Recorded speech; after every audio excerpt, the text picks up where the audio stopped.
जादवपुर विश्वविद्यालय परिसर में उस समय अफरा तफरी मच गई जब शिक्षा मंत्री की कार के नीचे एक छात्र को कुचल दिया गया। छात्रों का विरोध प्रदर्शन जादवपुर पुलिस स्टेशन तक पहुंच गया। उस समय एक छात्र शिक्षा मंत्री ब्रात्य बसु की कार के नीचे आ गया। ड्राइवर ने उसकी बात अनसुनी कर दी और गाड़ी चलाकर चला गया। इसके विरोध में आज एसएफआई ने बारासात शहर में विरोध मार्च निकाला और शिक्षा मंत्री ब्रात्य बसु के इस्तीफे की मांग की। তাকেও গুম করে দেওয়ার একটা পরিকল্পনা চালাচ্ছিল এই শিক্ষার্থী। ব্রাত্য বসুর গাড়ির তলায় যাদবপুর বিশ্ববিদ্যালয়ের সাধারণ পড়ুয়ারা চাপা খেলো, এই ছবি আপনারা সবাই দেখেছেন, আপনারাও বাকিদের দেখিয়েছেন। যে ছবি আমাদের কাছে আছে, প্রয়োজন হলে আমরা আপনাদের কাছে দিতে পারি, সোশ্যাল মিডিয়ায় আমরা দিয়েছি অলরেডি। এই বারাসাত মধ্যমগ্রাম এলাকার বিভিন্ন নেতারা, তারা তৃণমূলের নেতারা, তারা ওখানে গিয়ে যাদবপুর বিশ্ববিদ্যালয়ে নিয়ে করছিল।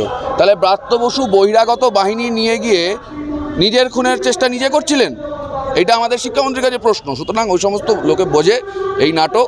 আমার মনে হয় উনি যে ঘটনা ঘটিয়েছেন তাতে উনিও বুঝতে পারছেন শিক্ষামন্ত্রী হিসাবে এক মুহূর্ত থাকার ওইখানে যোগ্যতা তার নেই, তাকে পদত্যাগ করা উচিত। সেই জন্য আমরা এটা বলছি। আকাশ কর, এসএফআই উত্তর চব্বিশ পরগনা জেলা সম্পাদক।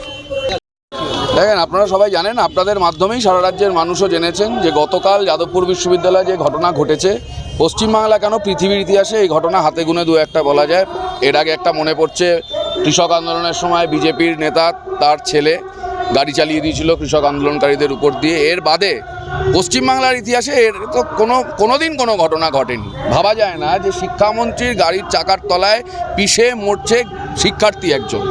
আমরা এটা মনে করছি যে শিক্ষামন্ত্রী খুনের উদ্দেশ্য নিয়েই গাড়ি চাপা দিয়েছেন এবং তার প্রতিবাদে শিক্ষামন্ত্রীর পদত্যাগের দাবিতে এবং যা যা চলছে শিক্ষাঙ্গন জুড়ে, সেটা আরজি কর থেকে শুরু করে স্বপ্নদ্বীপ থেকে শুরু করে যাবতীয় যা যা চলছে, ইউনিয়ন ইলেকশন বন্ধ, গণতন্ত্র নেই, কথা বলার অধিকার নেই, দুর্নীতি, মেয়েদের নিরাপত্তা নেই, ছাত্রছাত্রীদের নিরাপত্তা নেই, এই সব কিছুর বিরুদ্ধে আমরা বারাসাতে চাপাডালি মোড় থেকে আজকে एसएफआई उत्तर चब्बिश परगना जिला कमिटी।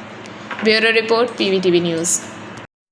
नियमित अपडेट एवं दुनिया भर की ताज़ा खबरों के लिए हमारे फेसबुक पेज को फॉलो एवं यूट्यूब चैनल को सब्सक्राइब करें।